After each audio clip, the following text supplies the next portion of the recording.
Blackhearts Bay! First map in the best of 5 series here in the Final Four. The final phase of Banshee Cup season number 2. We're down to 4 teams.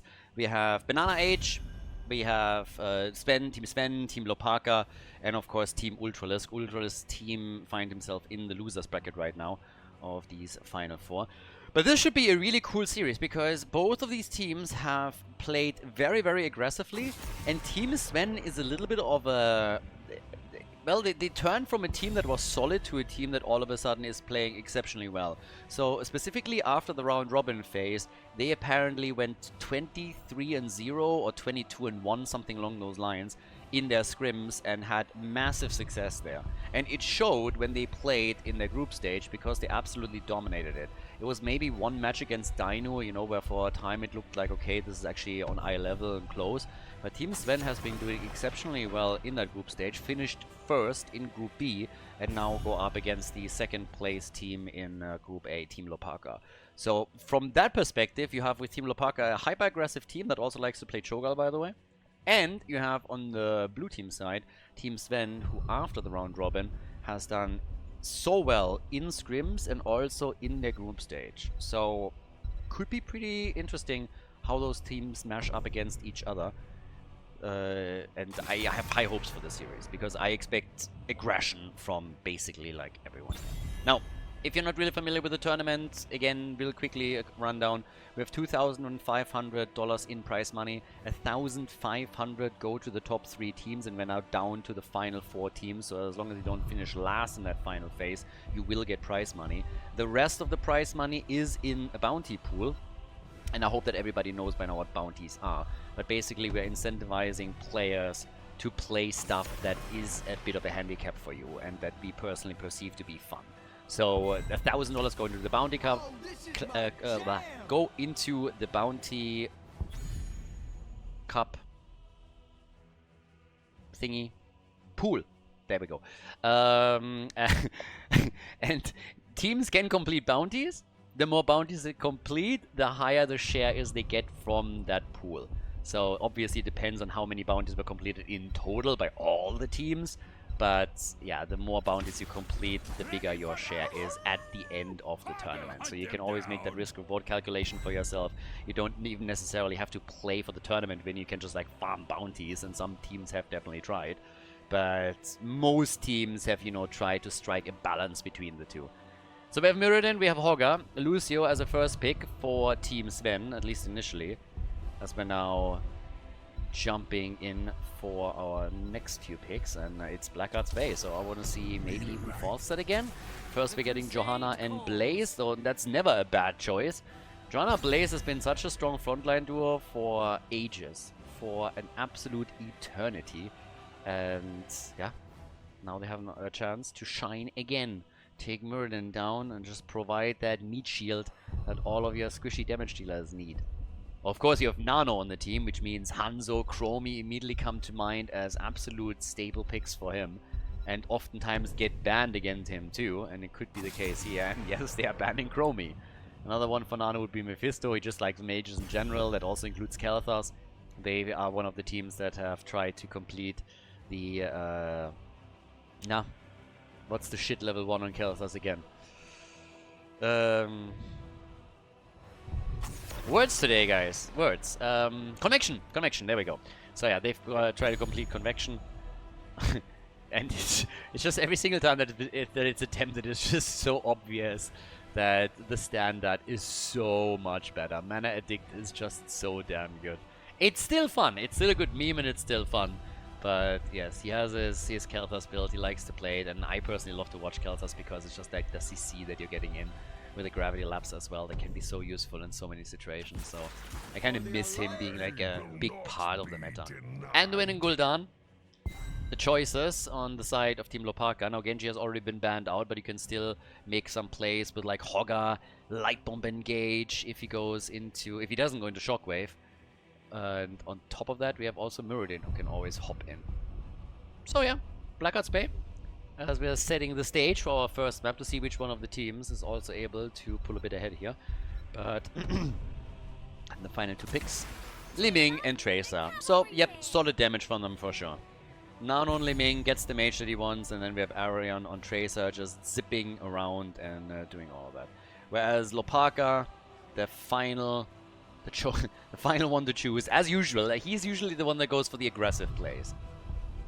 Where even his teammates at some point were trying to reel him in a little bit, and it's like, maybe don't go too ham here. But yeah, do we get the full Warcraft team? No, we don't. Cassia's coming in. Ladies and gentlemen, Blackheart's Bay, our first map between Team Hlopaka and Team Sven. Let's go.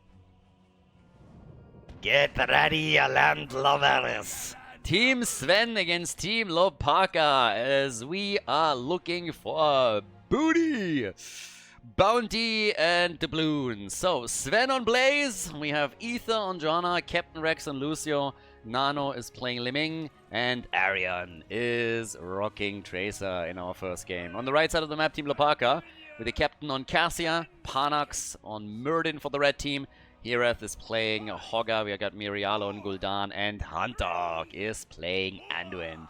We get the Chaotic Energy, so Drain build for Gul'dan, and we got an even-handed Blessing. And every single time I think about an even-handed Blessing, in my head I hear this. That's an old school even-handed Blessing. Get it from the right, and you get it from the left. Just ask your local priest. Down at the bottom of the map, already our 3-man. Tracer's, by the way, really nice also when you're trying to go for those doubloon chests that will spawn. She just eliminates them within half a second. So she just come in, brrr, and then immediately you have balloons everywhere. So much money!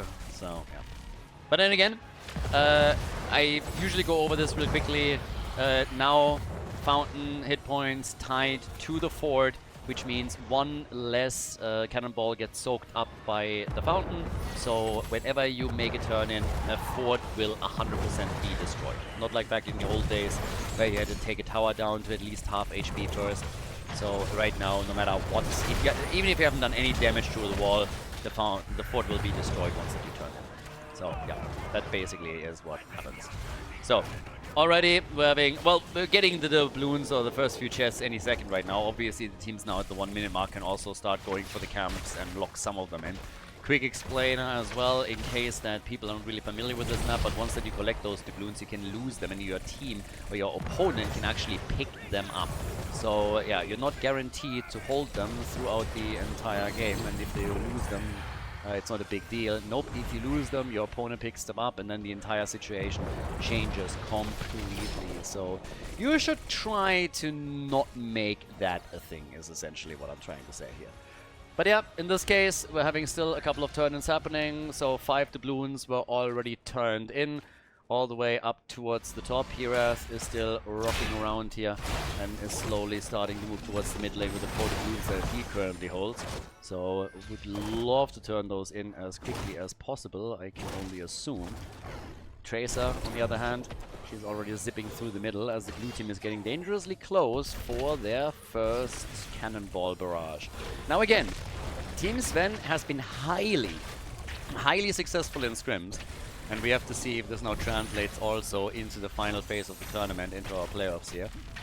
Or if Team Hlopaka is just a little bit too strong. They're of course trying to now create some space around Blackheart so that they can start their own turn-in. Mirial is moving in with Gul'dan. But Tracer and Lucio. Yeah. I was just about to say, they are the most mobile ones. The Overwatch OP is of course strong with the two of them. But as you can tell, that didn't really help them because Lucio ate the Stormbolt, and once that happens, all that mobility is gone for a few seconds, and that's all that they needed to get the kill. That's first blood in the game. So nicely done. Kill number 1. At the top, Hireth is still moving out there, down to the bottom of the map. They're going for Nano. What is they're trying to? They want to take some of the structures out, and it's honestly really good if you can take as many of these structures out by not using the Blackheart. Because the more you kill, the less the outer structures will be harassed by cannonballs, and it will all center towards the middle. Those turn-ins get real expensive as the game continues. So if you can at least take those out, then you are in a decent spot. Gul'dan caught and killed at the bottom of the map, which now gives us a kill for a kill at least. Yeah, the sucky build from Gul'dan has also been continued and is currently sitting here in the Curse of Exhaustion. Yeah, Andron is also a little bit exhausted from running away the entire time, so he just stands still, and that's usually the end of him. So Hunter Orc is about to go down. Cassia is also gone. Damn, that's 3 kills. 3 kills in the span of like a minute or so. So fantastic for Team Sven, and they want to go for Panax. Oi, oi, oi. Yep, Nano could not quite hit the perfect point to push him back in there, but yeah, they tried. So, either way, leading experience, 3 kills to 1. Things are not looking too bad now for Team Sven. Actually, they're looking pretty good. That experience advantage is, from the looks of it, being extended even further. So that's already fantastic for them. And, well, on top of that, it's still that fight here in the middle. They're interrupting Hogger as he tries to turn in. Only 2 doubloons have been secured. Now Lucio trying the same thing, but they need more here. Jojo goes down, and honestly, this is a bit of a problem. I think Team Sven is playing this a bit too greedy. They didn't have everyone down here, and they were still very eager to try and interrupt, delay things. And if you play that game too long and your opponent doesn't have 2 left hands, eventually they're going to, you know, get some value. And that's now in the form of Blackhearts going for the barrage. Each team therefore has 1. This mid fort is going to get destroyed. Same happened already over here on the right side. So they're just going to draw even on it. I like that down at the bottom of the map though, they made a huge effort to take some of the structures out. So yeah, good for them. Level 10 is still ready much sooner for the blue team. So that's a big advantage that they now have, and one that they will also use right away. And also in order to, yeah, maybe take the wall out on the red team side. I mean, if you just can do that, that's already a bit of a win. Not really a big window where they can force a fight or do anything too crazy, but hey, small steps, right? So take some towers down, take some of those gates down, make sure that they are not soaking up cannonballs once that you get the next turn in, and they're going to be fine. Next turn in is obviously going to focus the top lane first, so it's always the same pattern, mid lane, top lane, bot lane. This Hogger gets attacked, trying to spin out. He might have hit the angle, but yep, there's still a fort, so he gets away. Good for him. There's still 8 doubloons in the hands of the red team. Yes, at least get a few, but we're in for another fight, aren't we? Yep, they're already starting to move for it. Horrify being used, and Hlopaka still falls. Cassia gets killed. There it is again. The kill from Team Sven. They want more. They want Gul'dan, and they get him. Gul'dan is gone, and just look at Muradin. They're fully controlling the space where he wants to go. Take him down, so that's another 3 kills that he just picked up. And of course, a lot of the doubloons in the process. So now they're holding 24. Sven alone can go for a solo turn-in now, and that's exactly what he does. That will eliminate the top fort, and it's also going to shoot some shots down to the bottom of the map, but again, they're going to be soaked up here by the front. So it's not really that impactful. Just taking the fort down, though, is great.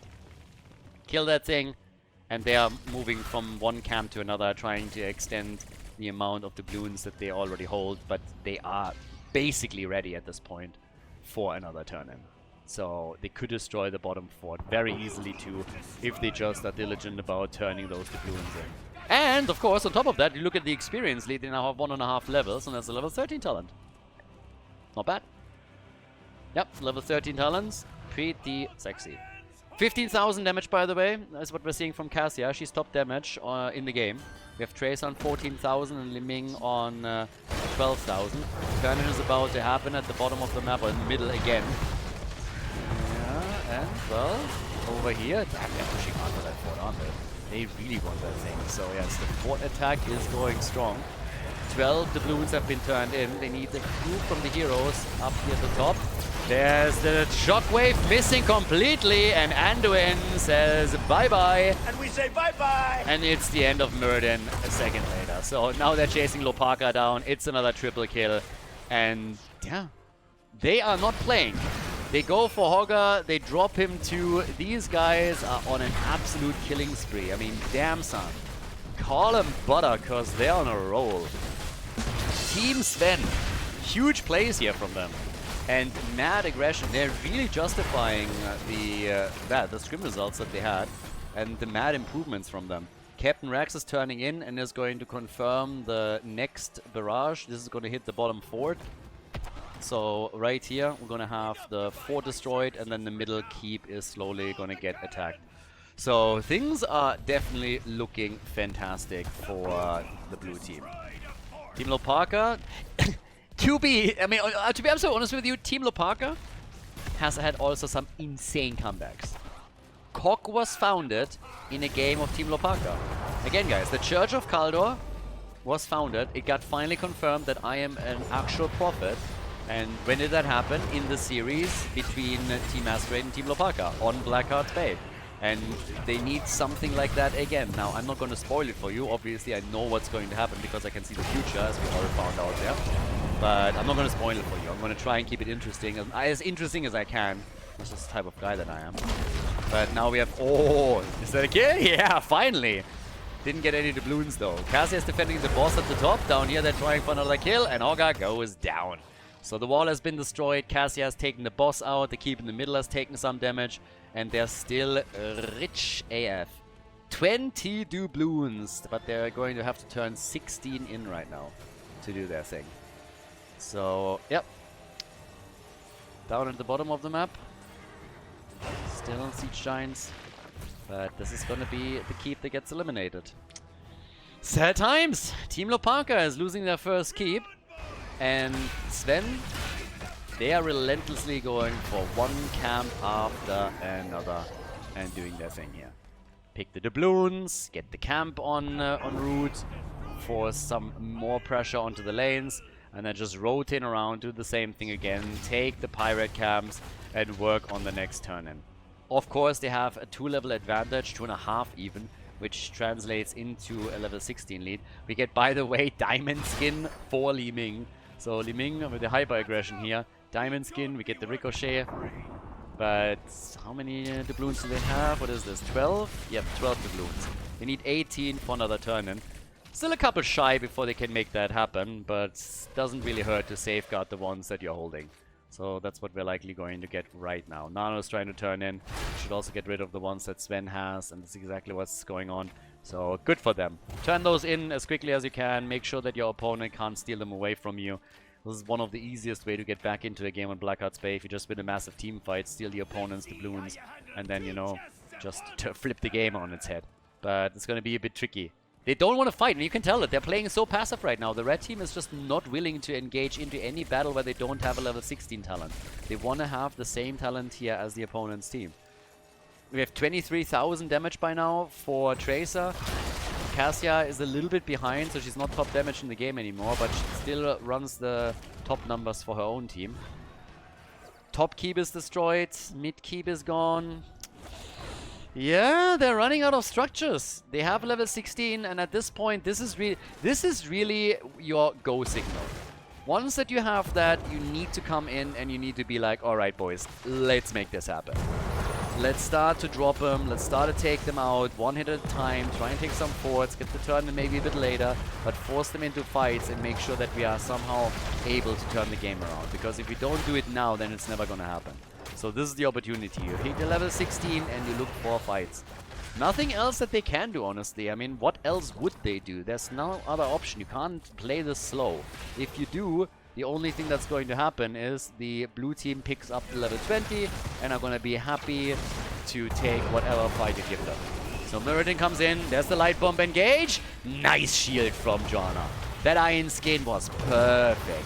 So well timed. Team comes in with a light bomb and she just shields up. Lets him run into nowhere, into no man's land. And now they're still being occupied here as the catapults are slowly making their way towards the core. Blaze isn't even here. And they just don't care. It's still all going well for them. So, yeah. Catapults on the core any moment now. And there it is. That's 4 catapults. We're only 13 minutes in. This is the only good thing for them right now. If we would be 20 minutes in, those catapults would end the game. But now they're probably barely able to break through the shield. Or are they? They are able to break through the shield.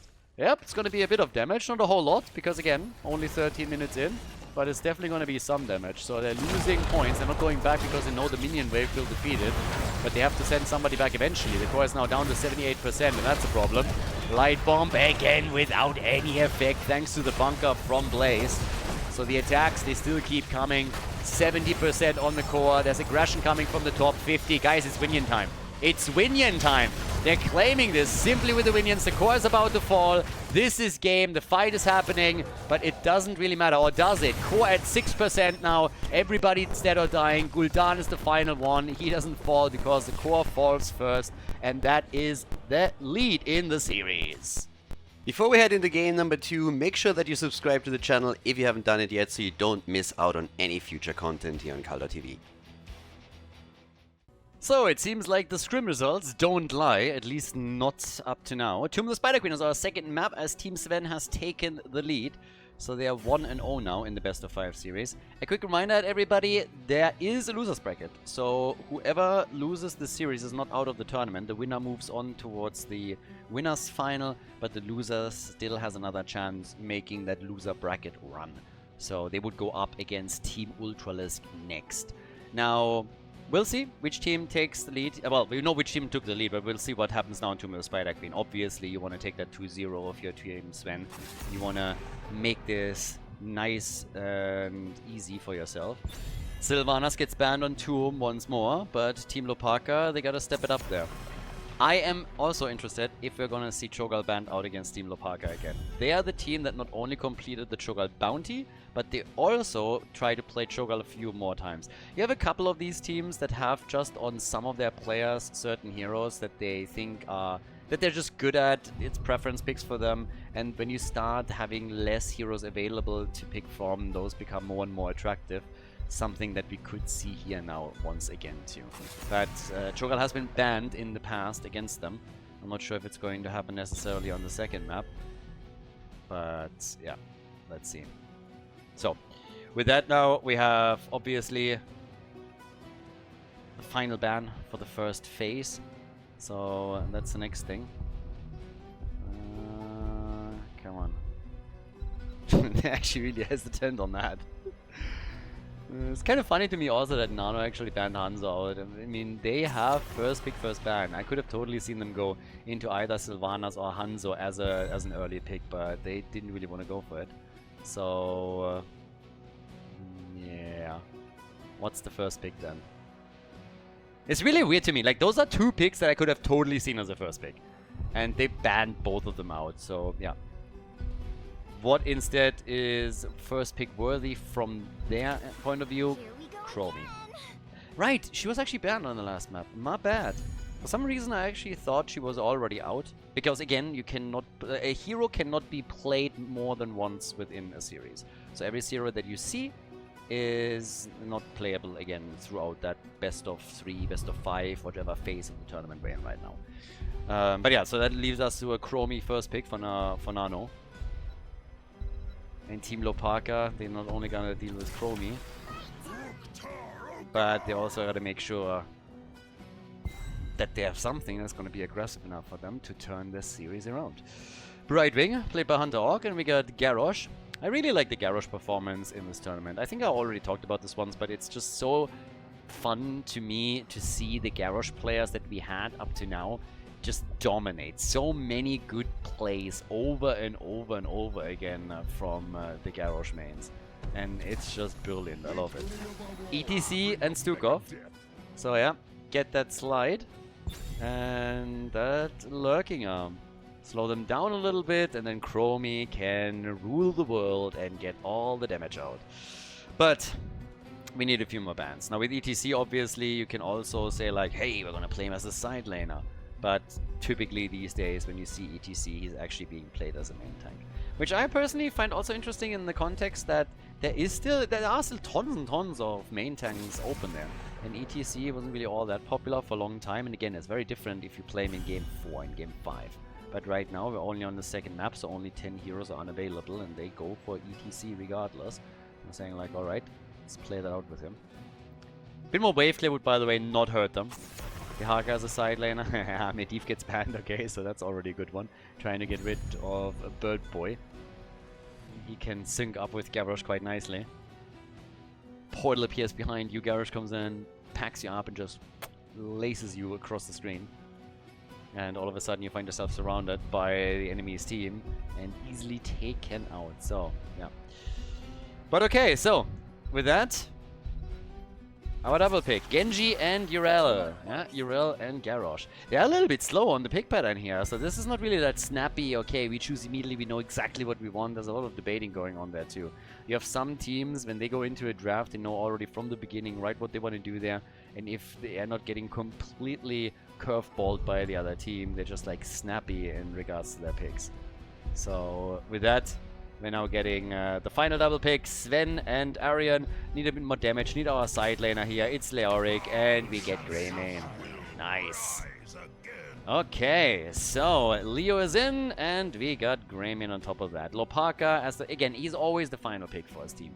He's always that X-Factor pick that tries to tie the draft together, but also be the one, you know, that can bring in some damage.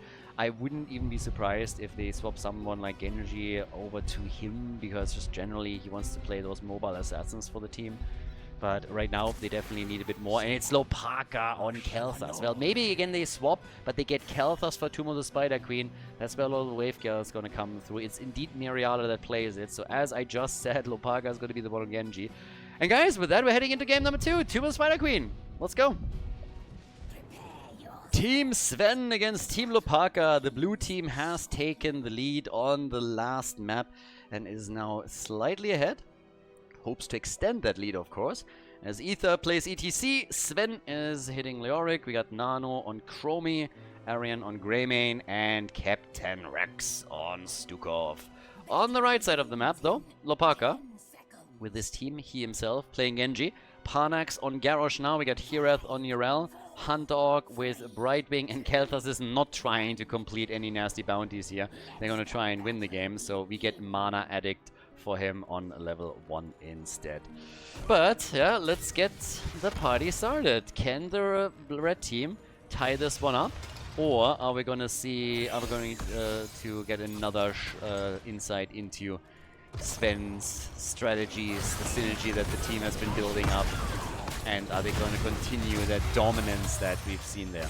Now, I gotta be honest, I'm a little bit torn on this one. On the one hand, I want to see a lot more maps.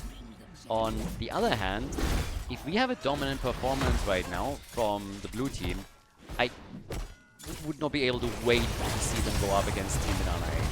Because up to this point, I want to say Team Banana Age has really been the team to beat. They had maybe a little bit of a small lull in the group stage, but they still made it out first place. But Team Sven is starting to do so well here that a battle between the two could be super interesting. But game number 2 starts with a bit of a setback for the blue team. So the first thing that happens is that Greymane gets destroyed. So yeah, Greymane eliminated. He's gone. That's first blood in the game. And kudos to the red team for making that happen. Now, of course, how much more can they do? We'll see. Can they get the Siege Giants, for example, for free here? Blue team is instead going for their own Bruiser camp and is trying to take that on. Which is essentially what they're doing right now.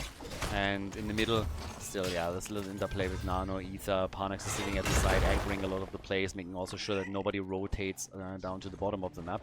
And with the Siege Giants now taken, you can use that bot lane to start pushing in for a couple of structures. Makes Leo's life also a lot easier. Arian sees it though, but there's reinforcements coming. There's a lot of reinforcements coming for both of them. More for the red team, the blue team. Brightwing is coming in. They're about to claim it. But this got a bit more contested than I thought. Yeah, I initially thought that that would be a very easy pick, but towards the end, there was a bit of a scary moment here. So Energy Royal on level 4 for Kel'Thas. Never trust an elf, by the way. You know what elf means, right? Elf is, like, this is actually very misleading. A lot of people think that elf is a name. That elf, you know, is just like a typical name or something. It's not. This is an acronym. Elf means entitled little fucker. So there's a lot of elves in the Nexus. There's a lot of elves actually everywhere. But yeah, we're talking, of course, about like the World of Warcraft elves right now. So yeah, all those tree huggers, don't ever trust them. You're making a mistake, believe me. But yeah, by now, bottom of the map, it's only one kill. It's the only thing that we had so far. A single kill at the beginning of the game. Haven't even seen a single gem turned in yet. And the teams are basically dead even when we're talking about the amount of gems that they're holding. So yeah, not a lot taken away, nothing really secured yet. Blue team is currently trying at the top, I suppose. Or is soon going to try and make a move for that. Wasn't done just yet. And Urel with Genji is applying more pressure to Leoric, hoping to take 1 or 2 of those towers down. So, yeah, middle of the map. Next little attack is already coming here. Yeah, all just nibbling. This is a very... I don't know. Yeah, this is a... I don't want to say laid back. It's a very smart play from both teams. Very conservative. Nobody is going all out, YOLOing hard. Everybody is still thinking, okay, we can't lose too much ground here. We need to be careful. Don't lose any heroes. Position yourself properly. Slowly turn some gems in. Try to get that first web weaver wave, but don't overcommit. Everybody is playing this a bit safer than what we've seen in the past here. Sven's team wants to have the 2-0, which I don't want to say guarantees them that they move on to the winner's match. It obviously doesn't, but it makes it much easier for them to get to that point. Whereas this is exactly the situation that the red team is trying to avoid. You don't want to be 0-2 in any series, especially not an important one like this. If you made it towards the top 4 and the prize money is split up in the top 3 teams, you want to make damn sure that you are in those top 3. So red web weavers are going to descend first. Defense opportunity for their opponents. Defense opportunity for Team Sven. And a few more attacks now here too, of course. It's gonna be an interesting one. I like it. We don't see too many games these days where 5 minutes in you only have a single kill. But I think this is gonna change very quickly now with the web weavers that are pushing. So, yep. Push is already coming. They're already starting to do their thing right here. And then in the meantime, of course, Parnax is looking for a chance to help his team kill another hero. We have Sven low, and he holds 12 gems. That's something that you could lose. Chrome is trying to defend in the middle. They have Greymane as their biggest tool against any web weaver aggression, but he can't be everywhere at once. So, yeah. But down at the... talking about him not being everywhere at once, down at the bottom of the map, that immediately has consequences, because the bottom fort is now in danger of getting destroyed. And with your first web weaver wave, that's pretty damn good. So, yeah. First web weaver wave, that's actually very good if you are able to already take a fort out. And that's exactly what they just did here. So, nicely done. Now the chase still on as they're trying to go for the next little move here. Oh. No real damage in the middle, no real damage at the top. But yeah. Level 10 is also going to soon kick in for them. So that's going to be another one. But yeah, in the meantime, we're currently looking at level 10 abilities that are going to be kicking in. Blue team is actually not too far behind. After they now took their own mercenary camp, they basically jumped back up. They're trying to turn in. There's the heroics, and now we have no real surprises. I mean, we got Decimate on Garrosh again. We also have Mosh Pit. Blue team has used the chance to turn in and get the first web weaver wave for themselves. Now, question of course being, can they also get a turn in? Leo, ult used by Hlopaka, and Sven is going to die. That's 22 gems that they just lost here. ETC is not going to be there in time. So Leo will still be able to contribute to the push because he spawns on site. It's a huge advantage, doesn't have travel time from the Nexus. But the fact remains that they just lost 22 of their gems, and that's obviously a disaster. So now they're at least trying to take the Fruit Fly out. Oh, and they couldn't! Brightwing is still alive! No! They were so close to getting the kill. Now they're trying to catch at least Garrosh. Genji's coming in again. Ether. And we have Pyro! What? Woohoo! We got a kill! Pyro kill! Fireball! Fireball!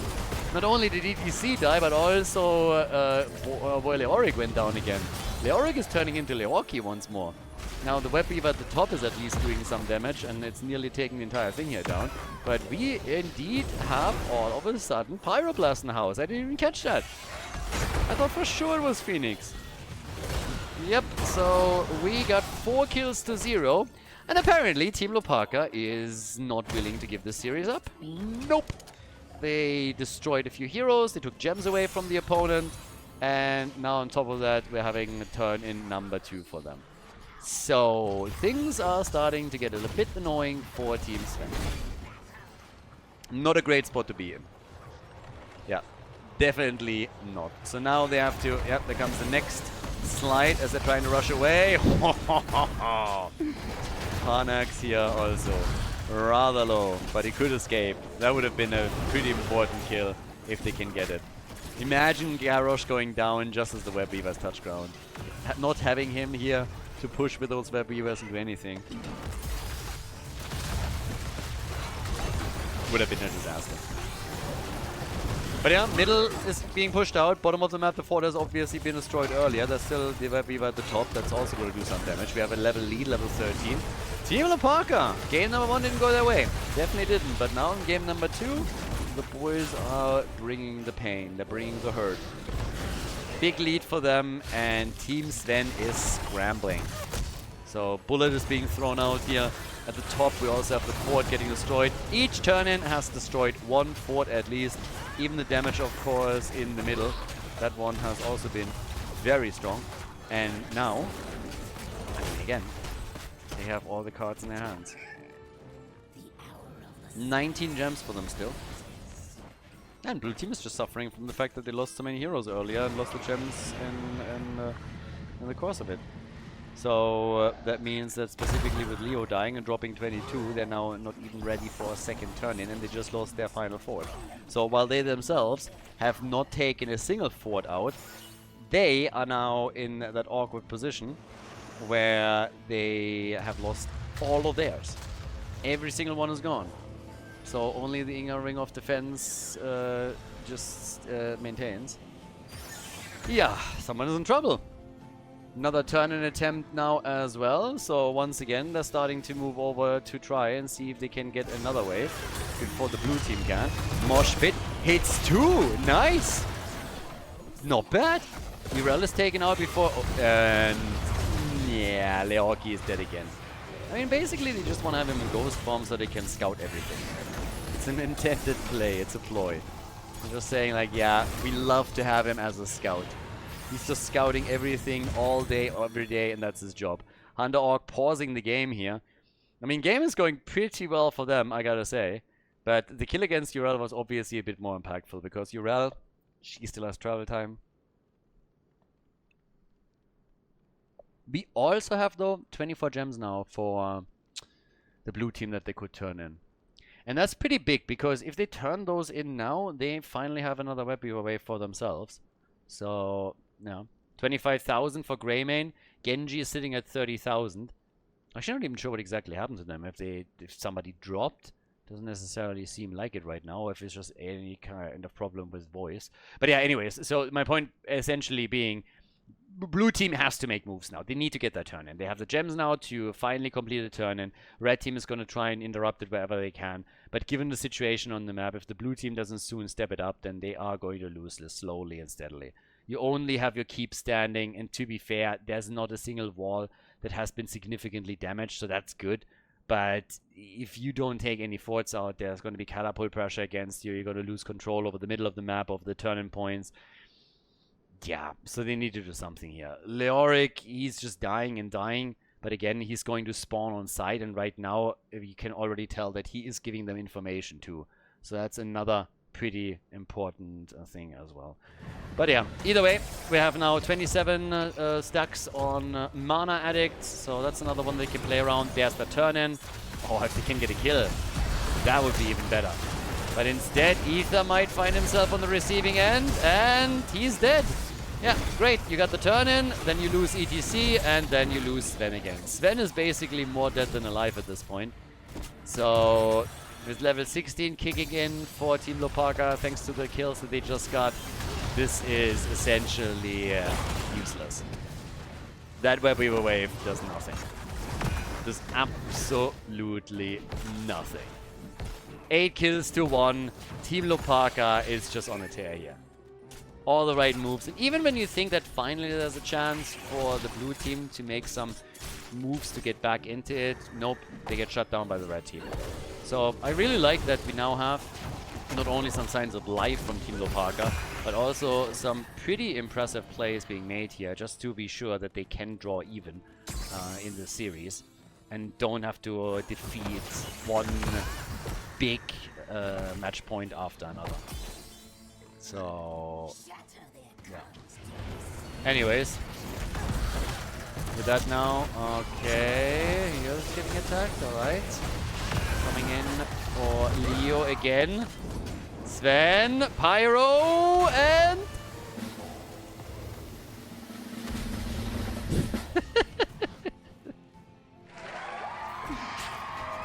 was it really worth it? I'm not so sure, but it was definitely funny. Pyroblast kill against Leoric, and of course, in this case, we're now looking at a camp that was stolen away from them. They, by the way, are closing in on getting another turn in for themselves. So, yeah. And there's a push to the middle, using the camp that they just claimed to now try and take out the wall, maybe a little bit more. ETC is also dropping rather low here.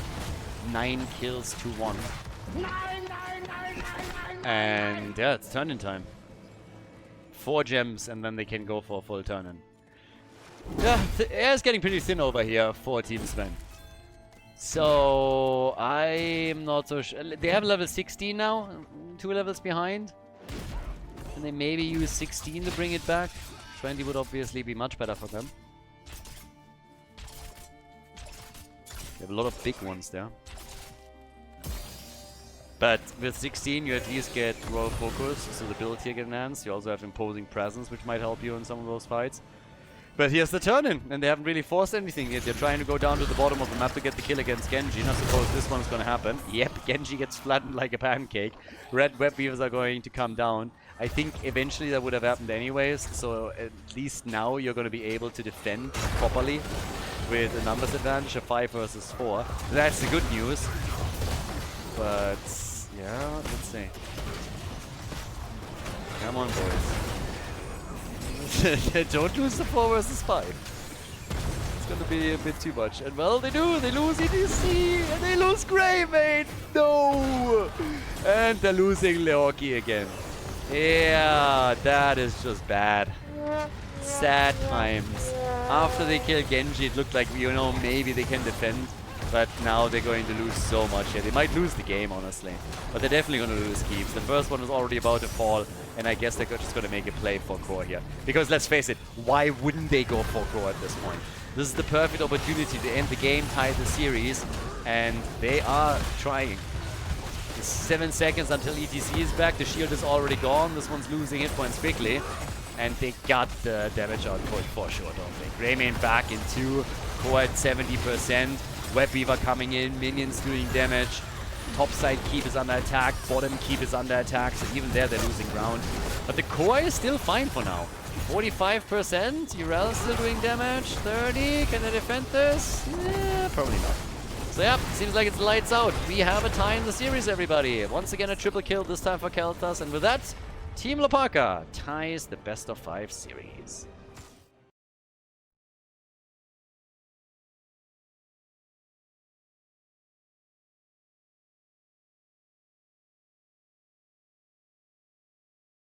Garden of Terror, map number 3. The series tied, ladies and gentlemen.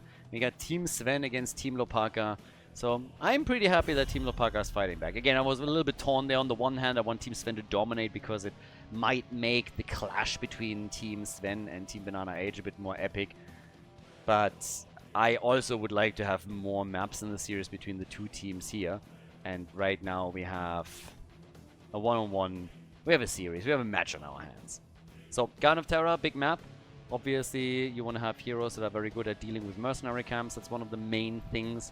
Globals can also do pretty well here. And jeez, they're really running down the clock on every single one of these, aren't they? If on the first ban you're already hesitating like that, I always expect that this gets discussed before the draft starts, but it seems like Team Sven has actually put no thought to what they want to do here. They just see the map, and then maybe some of the players are gone. They have to wait for everybody to come back in, and then the discussion starts. So yeah, you know, that's where we are. So Hanzo gets banned. Given the fact that they have first pick, first ban, it's still weird to me that they are not going for Hanzo first pick at some point and just say, okay, Nano, you want to play him? Let's go. Let's do that. So, Sergeant Hammer gets banned as well, as we're going for Garden of Terror now. Big map, obviously. Siege potential is also one of the things. Zagara Nidus again. If we're talking bounties. I mean, I'll show you the bounty board again, but I have to admit that I don't believe that we're gonna see a lot of bounties in this game. Unless it goes to map number 5. Maybe map number 4 could also give us a bounty. Once that you have some of those hero pools whittled down a bit, some of the choices here could become more interesting and attractive to the players. But generally speaking, you can tell that their priority is on winning the series, not on completing a bounty. If a team would have gone 2-0, then maybe on the next map, you know, there's a chance. But yeah, Rega gets banned. And we had Sylvanas also banned out. And that leads to an insta pick on Diablo. So Arian, snap pick. Doesn't hesitate. Straight up goes for it. Says, okay, Dibbles is mine. You can't have him. I'm gonna bully people around. I'm gonna stuff some nerds into lockers. That's what Diablo said. What Diablo did as a kid. I still want to see like a cartoon series or something with like Nexus kids or whatnot. You know, like cute kiddie versions of all of the heroes when they were in high school. And then you just like make some stories around that. If Heroes would have blown up, if Blizzard would have not mismanaged the game from start to finish, I think we would have gotten something along those lines eventually. And in my head at least, it's insanely funny. You just tell stories of like all of those heroes in like a kid's version in high school. And they just go through all the typical high school drama. You cast Diablo as like the villain or something, as like the bully that bullies everybody around. You know, there's so much potential on this one with storylines that you could throw in. It would have been pretty neat, but yeah, none of that unfortunately. Junkrat Samoro is what we're getting. We got Vala too. And yeah, I don't even know, like in that context, who would be my favorite? I mean, Diablo again, I can absolutely see him as the bully. I would say like Leo is going to play some kind of like baseball kid. He gets a baseball skin and, you know, just like knocks it out of the park instead of like the Swisher mode. And Li Ming is probably going to be like the popular kid, you know, she's like the prom queen style or something along those lines. Who would be the nerd? Like, who is the nerd that gets stuffed into a locker? I guess it's Murky. Murky Gazlo, something like that. I'm probably missing something here. I mean, actually, it's Diablo. He can stuff anybody in a locker. He doesn't discriminate. He doesn't care. He hates everybody equally. So, White Mage gets banned. Actually banning out a lot of supports here. I'm trying to get rid of it. And we get Medivh. Deckard Cain could be the principal. Stay a while and learn something. Screw you, old man. So yeah, something like that. Told you! This is exactly what I just said in draft number 2. Exactly. That we are gonna get Shogal eventually. And they're going to probably try again for that level 20 talent and just like trade Shogal's life for structures if they're going that deep into the game. But I told you, they like to play that hero. I'm actually surprised that he didn't get banned out, neither in game number 2 nor game number 3. But there's Shogal. We get Zagara and Captain Rex quickly as an answer. So there's a lot of push power with Samuro and Zagara now for them. Leaves us with our final pick, Hunter Orc. Obviously, they still need a support here. And there's Oriel, as you would expect with Shogal. Stage is set. Shogal game, everybody. Team Sven against Team Hlopaka. Game number 3. It's Shogal time. And it's also time to find out who takes the lead again. On the left, in blue, here in Garden of Terror. Team Sven with Ether on Junkrat, Captain Rex on Deckard Cain, Nano playing Zagara for the team, Arian on Diablo, and Sven on Samuro. I love myself some Samuro Sven or Sven Samuro. On the right side, Team Hlopaka with Hlopaka on Dehaka, Erath on Cho. We got Miriala on Vala, going into an auto textile, by the way, with Creed of the Hunter. Ballsy choice, honestly, considering that Oriel is going to have her hands full with Cho'Gall as well. So I expected more of an arrow build here, but hey, I'm not going to say no to that. She will die a few times, though. I mean, that's more or less guaranteed. Panax on Gal, and we got Hunter Orc on Oriel. So, let's go. Yeah, it should be a good one, right? I mean, at this point, we got Hiranax. Like, Cho'Gall, the one thing that they did quite a lot when they played Cho'Gall on Garden of Terror, and I'm obviously calling this like way too early, I mean, we're not even a minute in. But normally these games go to level 20, and what they really like to do on this map, they go pick the cooldown reduction talent, well, the cooldown, the death reduction timer death timer reduction talent on level 20. And then they just run across the map with Cho'Gall. They go, for example, in YOLO on a keep. And they're basically trading their life for the keep. And they just suicide, suicide, suicide. And the problem is that once that you're at level 20 anyways, the extra experience... Yeah, well, there's the first death on Vala, by the way. So yeah, first Gambit quest already. The problem is, once that both teams are level 20, it doesn't really matter anymore that Cho'Gall dies, because yes, you get a bit of experience, but what are you going to do with it? You get a bit of a stats advantage when you get an additional level, but you're never going to be too far away from your opponent, and as soon as both are 20, it's not that big of a deal anymore. So that's already not a factor. And normally you would be worried about maybe the opponent, hey, crosses the map after defending, exploits the 5 versus 3, and starts to take keeps down or goes for the core. But they can't really do that because the death timer is so low that by the time they arrive on the other side of the map, Cho'Gall is already back and can defend. So something that we've seen multiple times now from the red team. And I suppose if it gets to level 20, we are very likely to see the same thing once again. So yeah, down to the bottom of the map, we're now having Hunter Orc and, well, Hinox still trying to get away. Cho'Gall. Not too bothered by this, or else they are... Maybe you should be, though. Team... Yeah, it's not enough damage now. They slow him down, but they cannot kill him. Cho'Gall is a little bit beefy here. So, Vala, of course, as this continues... There's actually some real nice damage, not only from Gal and Vala, but also when we're talking about Zagara, she's an interesting counter against Cho'Gall as well, because her Hydras can be more than problematic for him.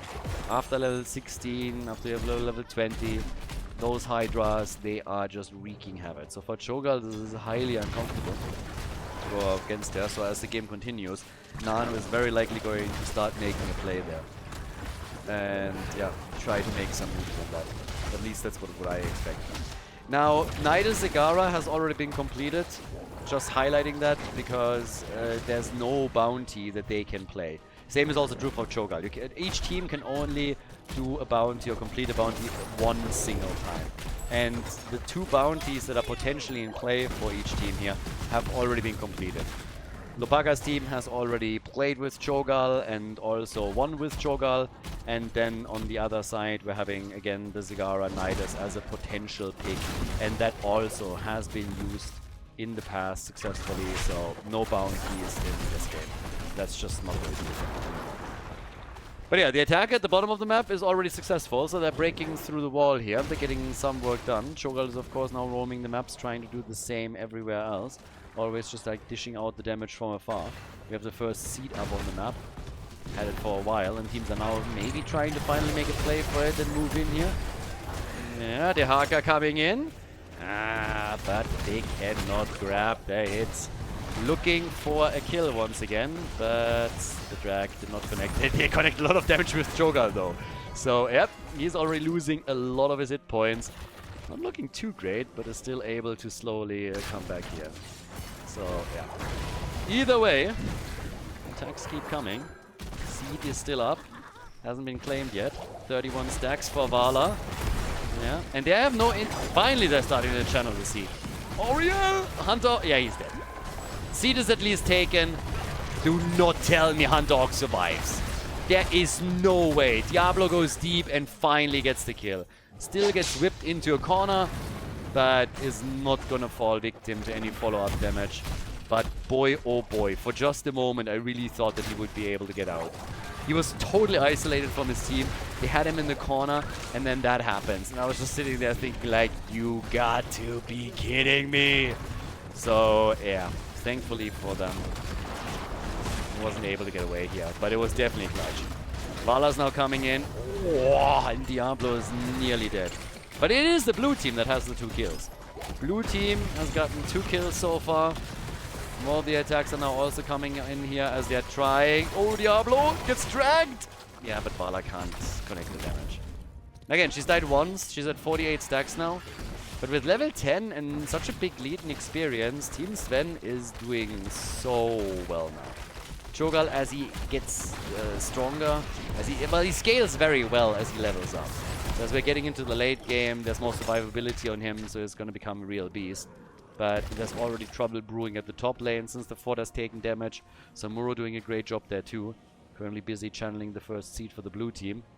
And yeah, and then you have Zagara on the other side of the map. It's a huge map, so taking care of both of them, Zagara and Samuro, is going to be difficult. Like, very, very difficult. And it seems like some forts will soon going to get destroyed. Even without Garden Terrors. So the blue team is playing this quite well. They are just trying to push as early as they can and get some value here. Shogun with the assist at the camp at the top right. And down at the bottom they're setting up with the Siege Giant camp, or sorry, with the Bruiser camp that we just got, to see if they can take that fort out. Shogun gets bullied around again. The problem is it also leaves Samuro alone at the top lane as the Haka comes in. Hlopaka gets pushed around, some nice damage. Ult, and the Riptire. Riptire connects with a few. Not that they can do any significant damage here, but they are buying a lot of time for Samuro at the top lane. And once that he gets those Siege Giant a little bit closer to that fort, it might fall. So he is looking strong on that top lane. Yeah, the Haka's coming in. Hlopaka's gonna need a little bit. So more free and easy damage against the top side fort, and this is really adding up over time. And it doesn't really matter. Hlopaka's now moving in, but they're actually losing this now. So yeah, that fort is gone. It's the first one that falls. For free, basically. Still a 2 kills versus 0 situation going on. Zagara not channeling just yet. And again, Zagara now with more on level 10. But with level 13 and 16 talents, she is starting to prep for her being a bit of a chokeout counter here. At least dishing out tons of damage against him. And talking about the damage, actually. We have 19, roughly 20,000 for Junkrat. Vala with 16,000 is currently second place. Well, first place on her team. Zagara is also at 19,000. I suppose she's third overall. But look at Gal. Gal is at 10,000. Gal is less... Sorry. Okay, now I'm confused again. Gal is the one with one eye, right? Yeah, so he has actually 15, 16,000. Okay. Samuro is gone, so Vala finally with a bit of practical damage. But look at that Maw. Double Maw connect. Deckard came maybe a tad late on the response. But they're coming in again. Deckard! Ah, my man! Escaping super low, and then he just gets out of that fight like it's nothing. Waddles his way out slowly. They must have told him that there's still some pudding in the base. And they, where's my pudding? Oh, yeah, oh, there's my pudding. And then immediately, like, he gets 10% faster when he thinks that pudding is somewhere. Oh, barbecue. Burn, Oriel, burn. Oriel dead. Nicely done. Great play by Arian here. That was a good one. 3 kills to 1, and maybe now pressure in the middle. They took all the other forts out already. Team Sven. I actually thought it would be the Cho'Gall team that makes big moves, but there's more block. They gotta try and save him, and they do for now. Diablo, yeah, he's gonna fall. The Dehaka plays are just sometimes a bit too powerful, but now we have also Garden Terrors. It's again one of those situations where you just get the objective and all of a sudden one of the heroes dies. Now, there's good news. He had his souls stacked, so he is back. Just has to cross the map. Is a bit weaker, but at least he can rely on 5 heroes in that fight. But it is pretty impressive how Team Sven is now playing this. Game number 2 definitely didn't go their way. But game number 3, they're making some absolute massive moves now. As they're taking out the wall in the middle. At least trying to. Oriel gets charged again.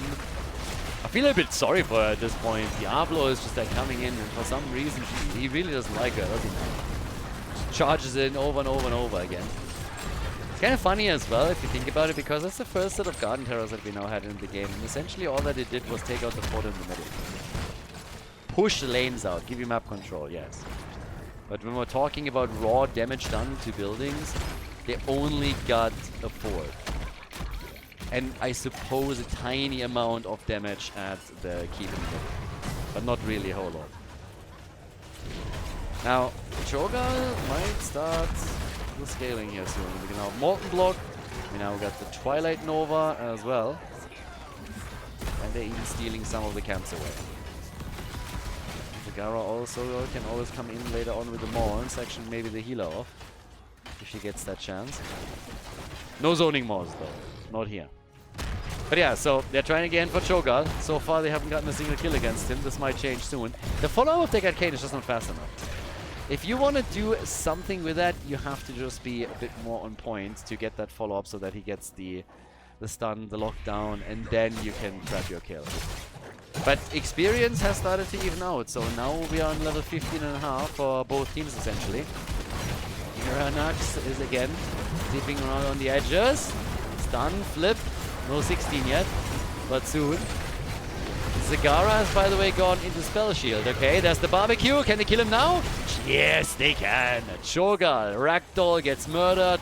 They might even get another kill as the Haka becomes the center of attention and gets focused by everyone. And that's 3 heroes gone. Cho'Gall is gone, so is the Haka. Those were absolute staples in their lineup. And now it's easy damage at the top side for it, so another wall that falls. Sorry, the top side keep. Another wall that falls. And given that there's some Siege Giants in play and that it's still 12 seconds for Cho'Gall to be back, I guess that's going to be the first keep of the game that gets destroyed. No saving this one. Yeah. So, bye-bye. In the middle, don't think they can do anything there immediately. 16 will now be ready for Team Hlopaka, but the gap has widened. Same talents, but the gap has insanely widened now. And yeah, good luck with that. At least we have 16 on both sides. It gives us Manticore, which is always nice against Diablo. You got the Frenzied Fists as well. And on top of that, we're having 11 Orb as so often. Deckard Cain gets caught and killed. Alright, you don't look for a second, and Deckard Cain goes down faster than Joe Biden trying to climb a flight of stairs. Absolutely ridiculous. One moment he is there, the next one he's just gone. Didn't even have time to adjust the camera. But while that happened and they're stealing the camp, there's also the little matter. The catapult is shooting! Look at this! The catapult actually is shooting at the keep. Did they finally learn? Did Blizzard apply an intelligence patch with a bit of an AI? The keep is gone. I know 2 heroes died, that's more important honestly. 3 heroes down now you can maybe even end. So yeah, keep is gone, that's big. Cho'Gall barely makes it out, but there's an open lane towards the corner all of a sudden. So yep, nice. With that, I guess we're talking, I guess we're talking game. Can Cho'Gall defend by himself for 18 seconds? I mean, he's trying, but he's also getting targeted mega quickly and gets mauled, and that should be the end. Zagara has a corrosive saliva now. Even the molten block is owned. Oh wow, he actually gets out. Kudos. But the core, bad news for you boys. The core can't run away. Core can't run, that's the issue, and that is game. Nicely done. Job well played. That's Team Sven with the 2-1 lead in the best of 5.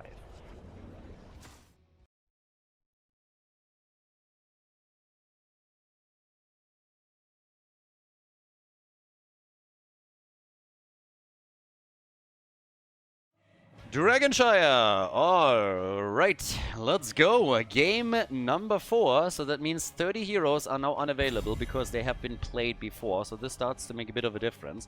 We have the first match point for Team Sven as we're now heading into Dragonshire. First pick, first ban goes over to Team Hlopaka. So those are next. And maybe they can bring it back. Tie the series again. Force game number 5. I wouldn't complain. Well, actually pretty cool. Go the distance on this one. See who goes to the winners final, where the winner of this series is going to face off against Team Banana Age, who at this point is probably the team to beat when we're talking about Banshee Cup season number 2. I think that's probably pretty accurate. But our first ban is the Vikings on Dragonshire. Cho'Gall didn't make it. Yeah, lately a lot of these off picks are just not succeeding. We had Valera attempted again. She was destroyed. Cho'Gall now got killed. But I have to also give a lot of credit to Team Sven. They really played it smart. They had Zagara, they had Zamuro. They were really pushing on all of the lanes. They made it very difficult for Team Hlopaka to properly react. And since a huge part of that strategy was to push structures down, it never got to a point where Team Hlopaka, you know, had that momentum with, let's say, level 20 Cho'Gall or like mega late game where you can then make your plays. So really smart draft from Team Sven, and they played that well. Now that we're heading into game number 3, of course, the question is what they're coming up with here. I think Hanzo is also still up, I believe, because he was banned in most of the games. Team Sven, now they don't have first pick, first ban. They still take him out, okay. It's so wild to me to see Hanzo banned when you have an amazing Hanzo player on your team. But apparently they have other plans for Nano. Get him a few more majors, bust out, I don't know, Mephisto or whatever. I think Cassia is still up too, right? Is Cassia playing the series? Yeah, not so sure. But alright. Let's go. So, my F is in. By the way, people have already probably figured it out, but yeah, so people have been making fun about the tan line here a little bit.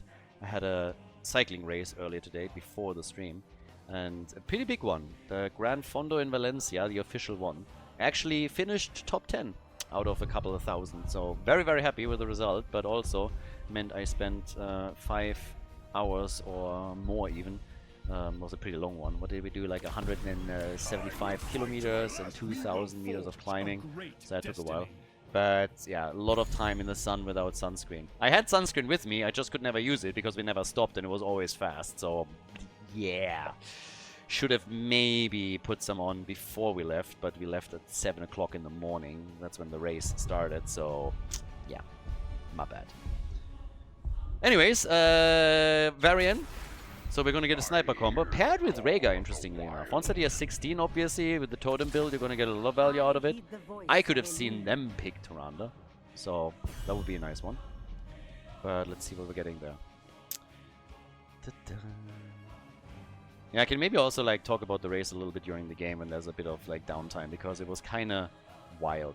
They have this tendency lately in Gran Fondos here, where they're neutralizing races at some point and stop them, because the police wasn't able to close the roads yet, and they're supposed to close the roads. And so the organization of some of these is failing lately. That wasn't a problem in the last few years, but on this one we also struggled a bit. So I basically went top 10 twice. But essentially I won the bunch sprint.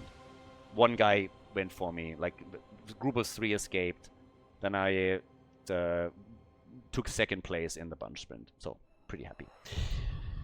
Anyways, enough of that. So, we got Rexa, the King of Dragonshire, up on the top lane. We got Tyrande also. So, Rexa stun, Maiev tether, Tyrande stun. They're going full CC train.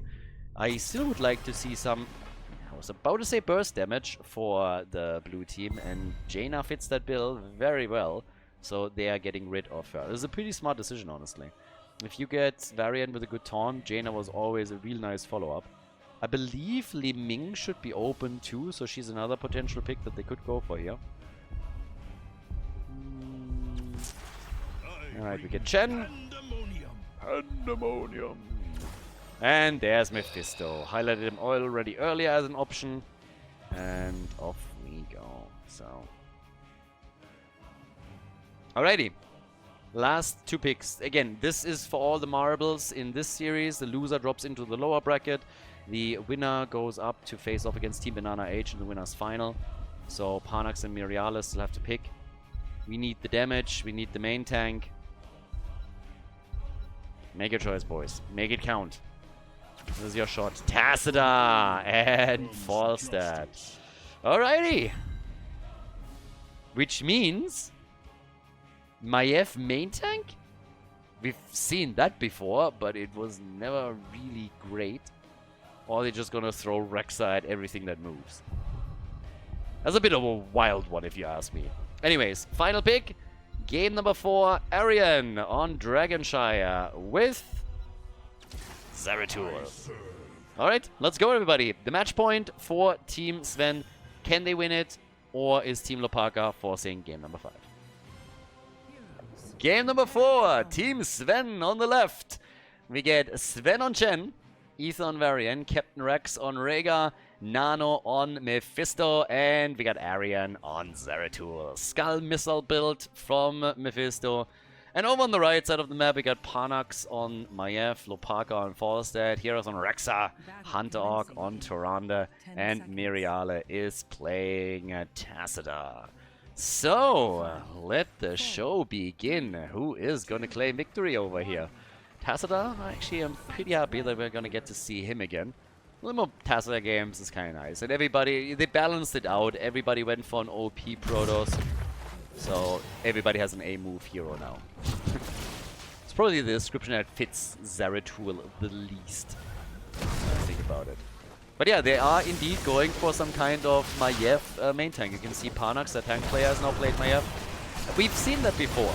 I don't think it has ever really been played with massive success, but every now and then it pops up. So we'll see how well they're going to do with it. You obviously have a lot of aggression, a lot of control that you can use. So you can play very aggressive style. There's a lot of CC that you're controlling. You have also, oh, nice skin by the way, Enchant. War Master and then the black and white tint. I absolutely love that. That's the best combo. That's the combo that I have. Me like it. Zeratul didn't like that at all. So he goes down. Who was I rambling on about before I got distracted by Chen? I think it was Tassadar? Ah, Protoss being OP and just being A-movers, and then Zeratul not fitting the description because he's actually a high skill hero. So yeah, there we go. That's essentially my goal. I swear I'm not easily distracted. Oh, look, a squirrel. So, killer Joker. So, 1 kill to 0. We got camps that are trying to steal away here too. And they did what? They got it, and now they go for Ether, and they take him down too. Bye-bye, Varian. So, neat. Obviously, he needs his level 4. Right now, he's nothing but an oversized minion, which is pretty evident, if you ask me. Gets attacked, can't do anything, just sits there, takes it. And now they push through that bot lane, so that at least the early pressure works exceptionally well for the red team. As the build intends, or the draft intends. Also, for Tassadar, we now get the plasma shield over here with a static charge. By the way, talking about squirrels and distracting, one of the things that happened today, so we were descending on the bike race, one mountain, right? It was in the woods. And we were descending at like 60 kilometers per hour. And all of a sudden, a fucking squirrel runs onto the road and basically runs literally, it basically ran into the bike of the guy in front of me, and he nearly killed it. The squirrel ran out right in front of him. He tried to dodge. The squirrel got super terrified because I have no idea what he was trying to do. I think it thought that he could cross the road before the bike was there. Realized halfway through, oh fuck, it's not happening. The guy corrects on the left. Squirrel is already past the bike, turns around and nearly runs into his wheel again. I think it survived, but I was just like, dude, what are you doing? The thing was literally trying to commit honorable Sudoku. It was crazy. And I was just like sitting there, I was like, what is going on? So me talking about squirrels just reminded me of that story. So, nuts. Miriales coming in, drops a couple of walls. Couldn't really do anything with it just yet. They are breaking through those walls and gates, but now Taunt is ready, so at least they can start to put some damage in themselves. And that was the over the edge nano play with Mephisto. So, well, level 7 is in. Half a level lead, 2 kills. Pretty good. And down at the bottom of the map, yeah, that's where they're going to go for the next game.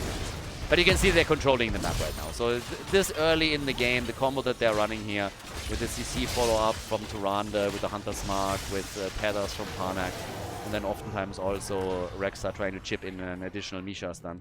They're doing pretty okay here. On level 7 for Zeratul, we got now the Warp Skirmisher, by the way. So, yeah, mobility is going to be absolutely key for them later on too.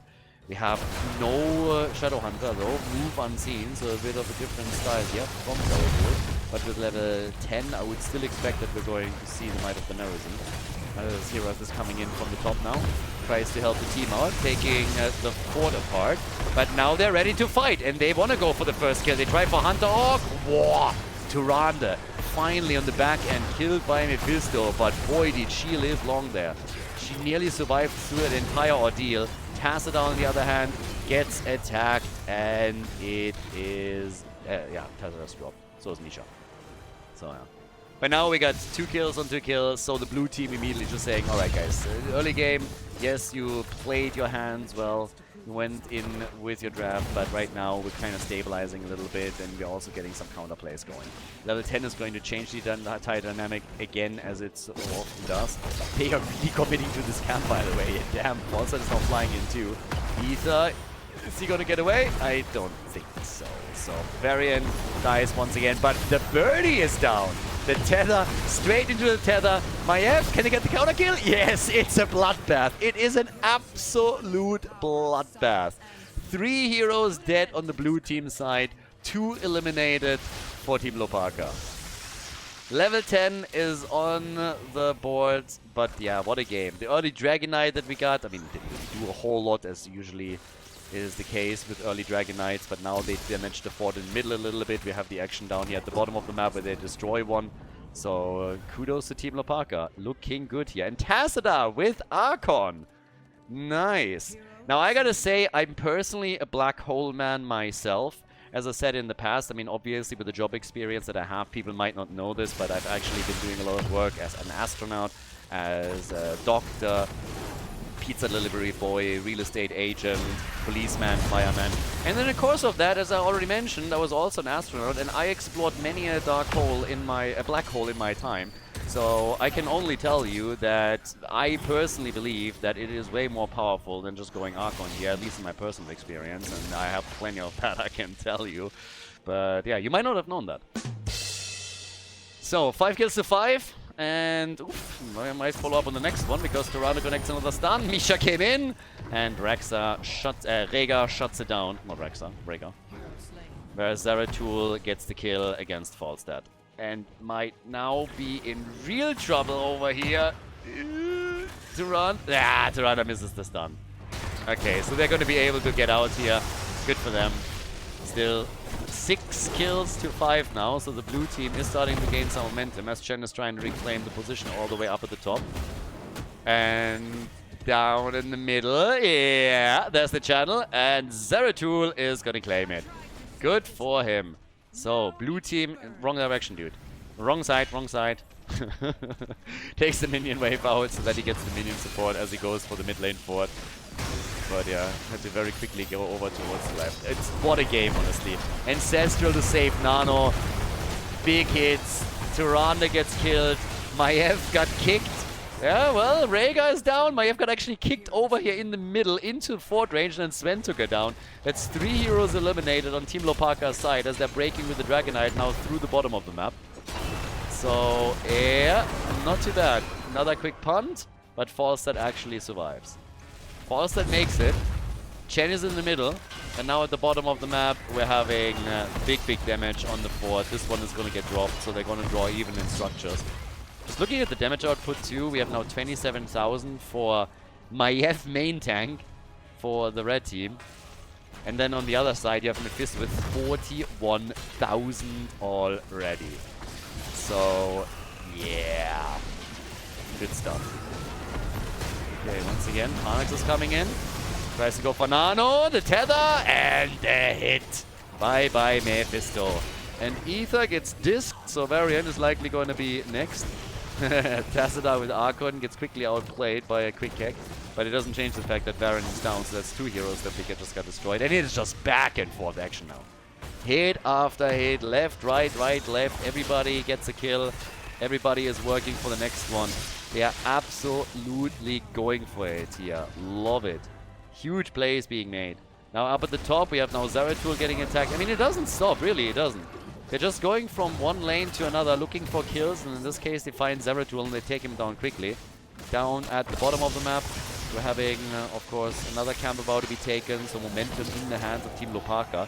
But the teams, if you just look at the numbers, are now dead even. 9 kills to 9, and in addition to that, we have both of them on level 14, aiming for 15 now. Very close to that. Can they push there a little bit more? Nah, not yet. So, all the way up at the top. Yeah. Could make a move right here. Push this out a bit, go for the birdie. They have the bruiser camp, so that's definitely going to help.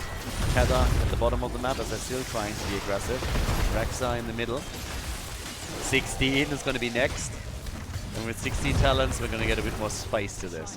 And Chen has already moved back. So Chen has not really overstayed his welcome at the top lane as Falstad now moved in with Rexa.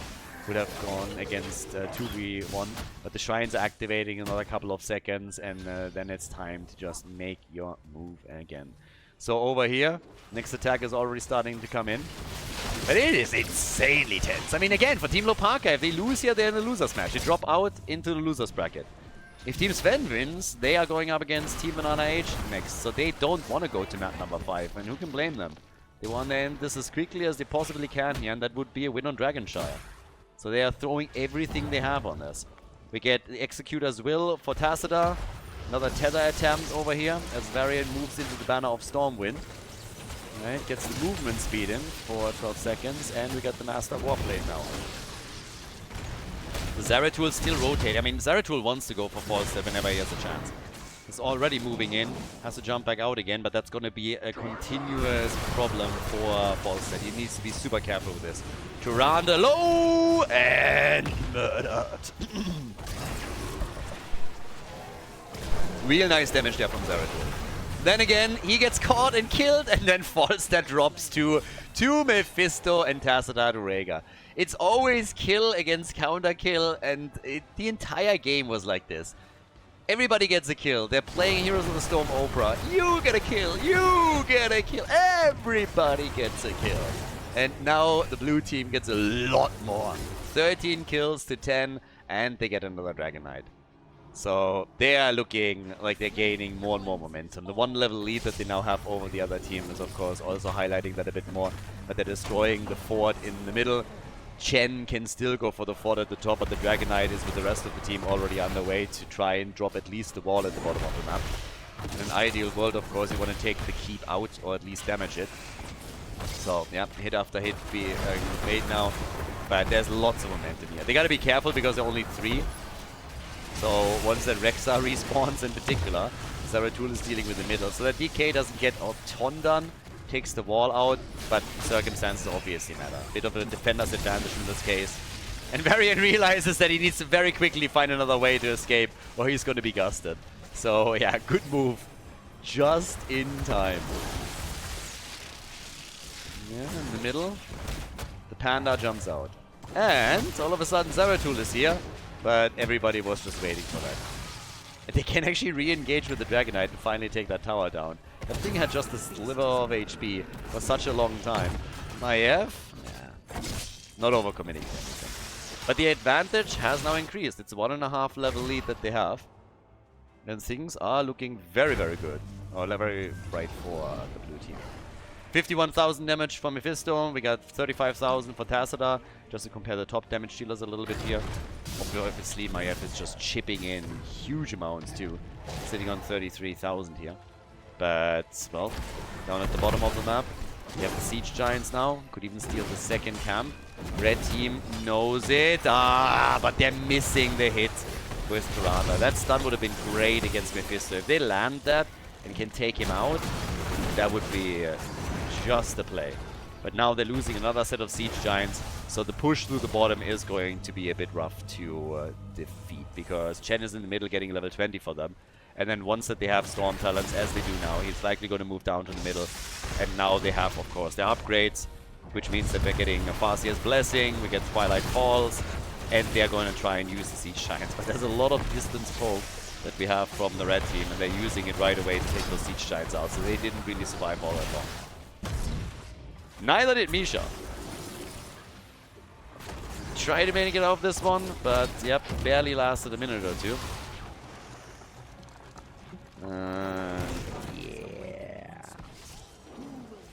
Not that much that they could do here. But the next objective is coming up, and that is going to change things again, of course. So, yeah, with the next... Oh, Tyrande! Whoa! She pulled a Houdini. One moment she was there, the next one she just disappeared. Girl's gone. And that means shrines activating. Not only do they trail by an entire level, or by entire talent, by a storm talent, but on top of that, they are also down one hero. So they can try and set something up against Chen and delay things, but eventually the Dragon Knight should end up in the hands of the blue team. So Chen gets attacked. He doesn't have a kick! Now he has the cooldown back in a moment. The wall, and it's too late. They bought enough time. Falstad is going to get kicked to death. Yep, Falstad is dead.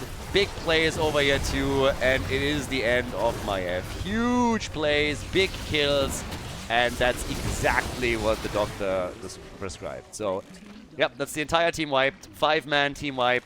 They get the DK with Varian in the middle, and that's going to be a huge move down to the bottom of the map and take down that key. only to Rondo there. That's just simply not enough. And Team Sven is just looking awesome on this. Definitely struggling in game number 2, don't get me wrong. But outside of that, they've played a fantastic series. And the match against, always assuming they can end here, but I mean, who's going to stop them? Always assuming that they are now dropping the core.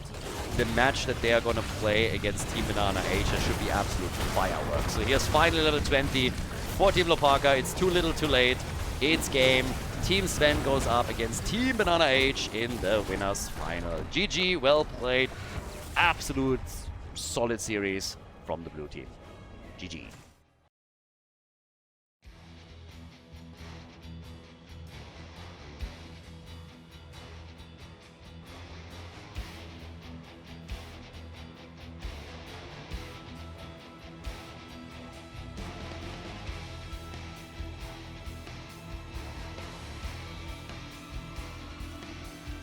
Thank you everybody for watching the video today. I hope that you enjoyed the show and the commentary. And keep in mind that the spoiler protection that is going to run for the rest of the video is made possible by all the support on patreon.com. So guys, if you want to support my work, if you want to help me start new projects and keep the spoiler protection in place, please consider heading over to patreon.com/Khaldor. There's also a link in the YouTube description, and check that out. Thanks in advance, and see you guys next time with more esports coverage here on Khaldor TV. Have a great day.